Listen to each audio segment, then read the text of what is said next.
Bom dia, gente. Quero muito agradecer aqui a oportunidade ao Ricardo, né? E é um prazer estar aqui, porque eu acompanho a plataforma desde a sua primeira edição, onde o meu querido chefe, que já falou, Fábio Barbosa, na época também, meu chefe no Banco ABN Real. E aí, como vocês viram, vou falar do tema que era o desafio de financiar a sustentabilidade, que foi, inclusive, o Fábio Barbosa que me deu essa missão, né? Introduzir a sustentabilidade nas finanças. E, realmente, dentro do meu olhar, que eu trabalhava já com finanças, foi um primeiro choque, porque eu sabia o que era sustentabilidade já, e sabia muito bem o que era finanças. E eram mundos que pareciam que não iam se cruzar nunca, né? E aí eu comecei a pensar, como é que eu vou trabalhar com um tema já estabelecido, consolidado? As finanças já tinham seus modelos, processos, procedimentos, resultados, etc. Como mudar isso? Como introduzir a sustentabilidade? E aí, numa reunião que o Fábio comentou que a gente fazia, ele soltou uma frase que ecoa na minha cabeça até hoje. Ele trouxe a frase dizendo assim: qual a missão do banco? A missão do banco não é fazer o desenvolvimento econômico e social? Aí, sim, com certeza. Estamos cumprindo a nossa missão? Estamos fazendo o desenvolvimento do nosso país, em termos econômicos e em termos sociais? E esse questionamento mexeu muito com todos aqueles que estavam presentes, porque o banco, sim, dava resultado. E aí a questão era o que nós estávamos impactando e como nós estávamos impactando. O que nós estávamos fazendo pela sociedade. E no prédio do antigo banco tinha uma rua do lado, que era um calçadão, que vivia cheio de pessoas assim, largadas literalmente. E aí o Fábio soltou uma frase assim: o que nós estamos fazendo pela rua ao lado? Todo mundo ficou assim, refletindo.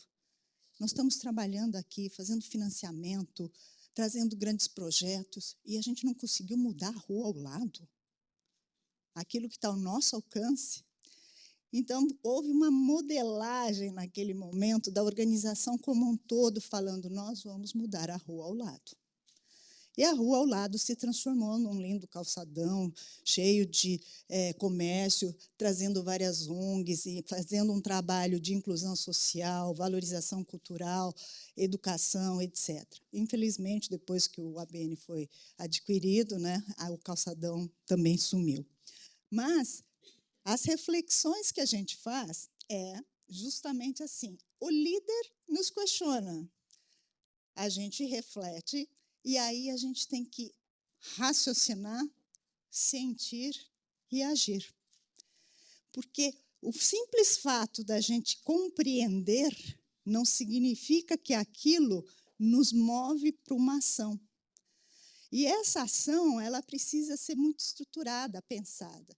E quando eu comecei a mexer numa coisa que já é estabelecida, que é o financiamento, a primeira coisa que eu comecei a me questionar foi: o que este dinheiro está fazendo? Este financiamento está provocando o quê? E aí, naquele momento, que era tão óbvio, a gente não rastreava o dinheiro, né, gente? A gente sabia, assim, tantos milhões que vão para tantos clientes, tantos milhões que vai para a região sul, norte, tá. Aí, se alguém me perguntasse, quantos projetos ambientais você financiou? I don't know. Quantos projetos sociais? Não tenho a menor ideia. Quantas pessoas impactaram? Minha base de clientes inteira.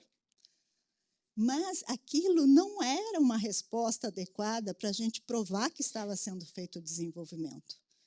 Então, nós começamos a colocar o pensamento de um olhar mais amplo sobre o financiamento, o impacto que aquele dinheiro tinha que trazer na vida das pessoas, no desenvolvimento daquelas pessoas. Eu lembro de um produto que nós lançamos em 2002, que se chama CDC Mobilidade. Por que CDC Mobilidade? Público-alvo, pessoas com deficiência.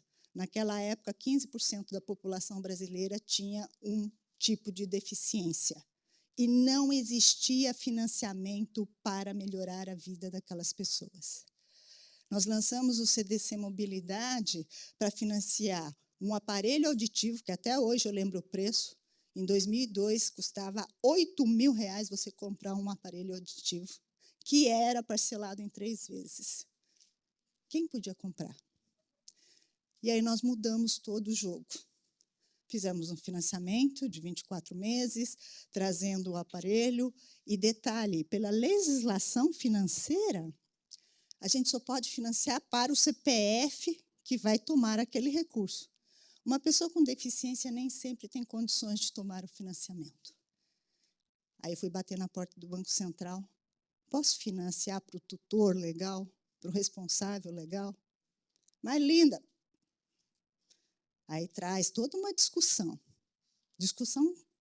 assim, técnica, financeira, legal, etc. E lançamos o produto. E fizemos o financiamento de cadeiras de rodas, adaptação de casas, elevadores residenciais, aparelhos auditivos, próteses, etc. Detalhe é que nós tínhamos uma taxa baixa, por quê? Porque a gente fez um trabalho com todos os fabricantes. Esses fabricantes, como eles financiavam em 3 até 6 meses, nós pedimos que eles dessem esse desconto para nós, de forma que ele receberia o valor total advanced, né, upfront, e a gente, então, pegaria esse valor já com desconto para poder fazer o financiamento 100%. E por que eu estou contando isso, gente?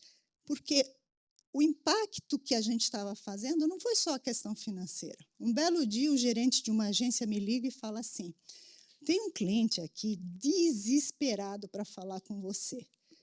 Aí eu falei: poxa, mas aconteceu alguma coisa? Não, não aconteceu nada, linda, mas ele está muito desesperado. Queria muito falar com você. Eu falei: então põe na linha, vamos conversar com ele. Aí ele: a senhora que inventou o CDC Mobilidade? Eu falei: sim, por quê? Ele falou: eu tenho que te agradecer. Ele falou assim: eu trabalhava a vida inteira, perdi minha audição. E eu fui aposentado. Eu não tinha condições de comprar um aparelho auditivo. Com o tempo, dentro da minha casa, eu comecei a perder a convivência porque eu não conseguia falar com minha família, com meus filhos. Eu não podia sair na rua porque era perigoso. E eu não tinha mais condições de voltar a trabalhar porque eu não tinha condições de fazer emprego. Um dia, eu vi a propaganda do seu produto e pedi para ver o produto e financiei um aparelho auditivo. E, graças ao aparelho auditivo, eu consegui voltar a ter a mobilidade social. E aquilo me convenceu de que eu estava no caminho certo, gente.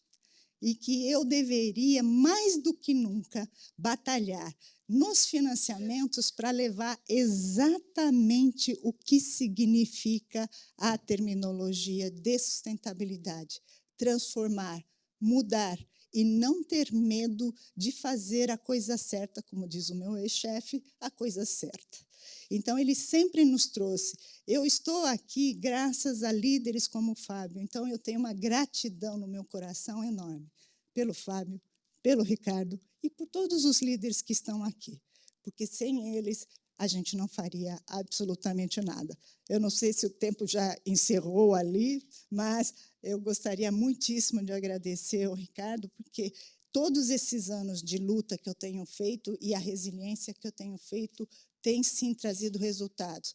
E as finanças já estão aí comprovadas. Graças a Deus, eu vi toda a transformação dos modelos financeiros e ainda acompanho. Então, é isso, gente. Muito obrigada.